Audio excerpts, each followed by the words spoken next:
Karena Kristus punya 3 jabatan sebagai Mesias, sebagai Raja, Imam, dan Nabi. Ketiga tugas Sang Mesias itu harus dilakukan dengan seimbang. Tidak boleh menekankan peranan sebagai Raja atau Nabi, tetapi lalu keimamannya itu tidak dilakukan.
Salam sejahtera di dalam Tuhan Yesus Kristus.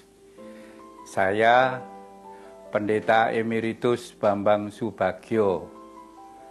Dulu ditabiskan 15 Juli 1987 dan Emeritus 20 Juli 2009. Sekarang saya hendak menyaksikan tentang kegiatan-kegiatan diakonia. Pertama adalah motivasi apa saya melakukan diakonia. Diakonia adalah bagian dari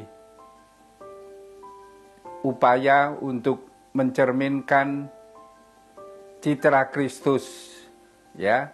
Karena Kristus punya 3 jabatan sebagai Mesias, sebagai Raja, Imam, dan Nabi. Ya. Nah, tugas diakonia itu juga merupakan tugas keimaman. Ketiga tugas Sang Mesias itu harus dilakukan dengan seimbang. Tidak boleh menekankan peranan sebagai Raja atau Nabi, tetapi lalu keimamannya itu tidak dilakukan. Sebagai Raja itu memerintah, menghimpun, koinonia seringkali dikatakan. Sebagai imam itu mengekspresikan cinta kasih, ya, kepedulian terhadap kehidupan sesama. Dan sebagai nabi itu kita mewartakan firman, yang seringkali dengan istilah gagahnya koinonia, marturia, diakonia. Nah, tindakan diakonia itu saya lakukan sejak saya dibaptis, ya, tahun 65, 22 Juli. Saya dibaptis di GPDI Lempuyangan. Nah, tindakan diakonia itu dilakukan dalam kepedulian terhadap orang-orang miskin. Nah, terutama yang paling berkesan adalah waktu saya lulus dari STT Duta Wacana, ya. Saya ikut aktif dalam PMKD, Pelayanan Masyarakat Kota dan Desa. Saya membantu pelayanan pada orang-orang yang di Lembah Code. Nah, itu pengalaman awal. Nah, setelah saya ditabiskan jadi pendeta, saya mencoba mengembangkan diakonia di GKJ Ambarukmo. mula-mula ya diakonia rutin saja ya, bantuan rutin, kunjungan orang sakit, seripah dan sebagainya. Nah, kemudian mulai ada salah seorang warga, Bapak sekarang almarhum A.A. Sugio, mantan Kapolda DIY, memberi bantuan, lalu diakonia dikembangkan menjadi komisi beasiswa, lalu rehabilitasi rumah yang butuh direhabilitasi, dan pengembangan modal. Nah, ini pelayanan diakonia yang dilakukan. Nah, memang dulu dana untuk diakonia itu sangat sempit, karena di kolekte GKJ itu ada po, do, mo, wo, ada 4 kolekte. Po itu untuk pasamuan, do untuk diakonia, mo itu untuk mirunggan, untuk perayaan-perayaan, wo itu untuk PI. Nah, karena anggota jemaat belum memahami maksud itu, maka Klasis Yogyakarta Utara memutuskan untuk menjadi satu kolekte. Karena biasanya orang kalau mau mempersembahkan itu duit utuh didadekke, pecahke, jadi papat. Nah, akhirnya jadi satu. Nah, sekarang juga diharapkan diakonia juga punya kiat untuk penggalangan dana. Ya. Pengalaman yang saya rasakan yang paling berkesan ketika kami kerjasama dengan Rumah Sakit Bethesda. Itu ada warga yang di wilayah 3 yang di ICU sampai 1 bulan lebih itu. Dananya berapa juta itu. Tetapi dukungan warga dan kerjasama dengan Bethesda mendapat keringanan sehingga dapat diatasi. Sekarang beberapa kesan terhadap orang yang kita layani, ya. Yang pertama, ada orang yang dilayani diakonia itu sangat baik. Artinya ketika dia diputuskan, oh sudah rawatan diakonia atau modal dasarnya sudah layak tidak mendapat bantuan diakonia, dia menerima.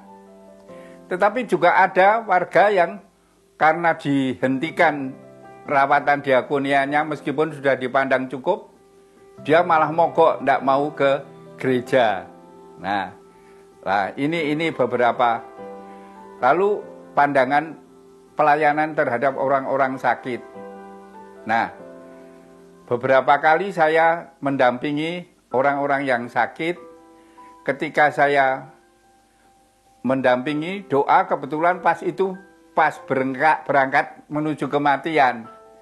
Nah, lama-lama ada orang anggap saya kayak malaikat njabut nyawa. Setiap kali ada keluarga yang sakit, terus panggilkan Pak Bambang saja. Nah, lama-lama saya juga mengatasinya, jangan begitu. Itu semua adalah kehendak Tuhan. Nah, saya berharap kegiatan diakonia itu juga harus benar-benar kreatif. Karena dananya banyak itu. Dan jangan hanya melihat, wah ini kok kita kemiskinan, ndak ya. Harus benar-benar dikembangkan, ya. Untuk pelayanan modal, untuk rehabilitasi rumah, untuk beasiswanya, dan